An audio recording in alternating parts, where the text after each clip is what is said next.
Comment on fait? Mais moi, je vous dire, c'est très simple.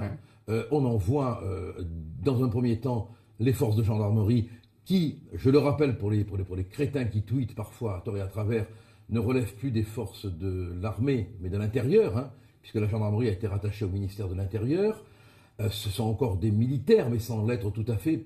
Et puis, donc on les envoie? On les envoie, et puis si ça ne marche pas, si on ne rétablit pas l'ordre dans le cadre des règles républicaines, on envoie l'armée. Qu'est-ce que les gens disent? Est-ce qu'on peut accepter que le directeur de la police... Enfin, on a envie d'en rire pour n'en point pleurer. Quand vous posez la question comme ça, la réponse est évidemment, personne ne peut accepter qu'on tire sur le patron de la police. Mais on envoie l'armée. Mais encore, et quoi? Eh bien, on organise un processus de perquisition judiciaire avec un encadrement militaire pour éviter que les fonctionnaires de police ne se fassent canarder à la Kalachnikov. On nettoie la cité de ces armureries meurtrières, parce qu'il y a des Kalachnikovs, il y a des lance-roquettes, il y a tout un armement qu'on connaît qui déferlera un jour. Ne rêvons pas, attendez, ces armements qui sont dans les cités planqués dans les caves, le jour où, pour des motifs qu'on ne peut pas encore connaître mais qu'on peut imaginer, il sera décidé qu'ils vont être utilisés, ils déferleront sur la ville. Comment on fait? Mais moi je vous dire, c'est très simple.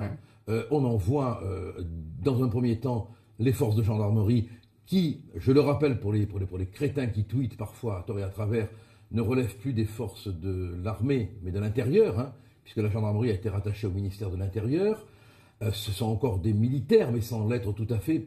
Donc on les envoie? On les envoie, et puis si ça ne marche pas, si on ne rétablit pas l'ordre dans le cadre des règles républicaines, on envoie l'armée. Qu'est-ce que les gens disent? Est-ce qu'on peut accepter que le directeur de la police... Enfin, on a envie d'en rire pour n'en point pleurer. Quand vous posez la question comme ça, la réponse est évidemment, personne ne peut accepter qu'on tire sur le patron de la police. Mais on envoie l'armée. Mais encore, et quoi? Eh bien, on organise un processus de perquisition judiciaire avec un encadrement militaire pour éviter que les fonctionnaires de police ne se fassent canarder à la Kalachnikov.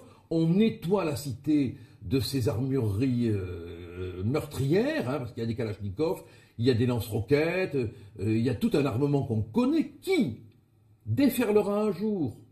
Ne rêvons pas, attendez, ces armements qui sont dans les cités planqués dans les caves, le jour où, pour des motifs qu'on ne peut pas encore connaître mais qu'on peut imaginer, il sera décidé qu'ils vont être utilisés, ils déferleront sur la ville.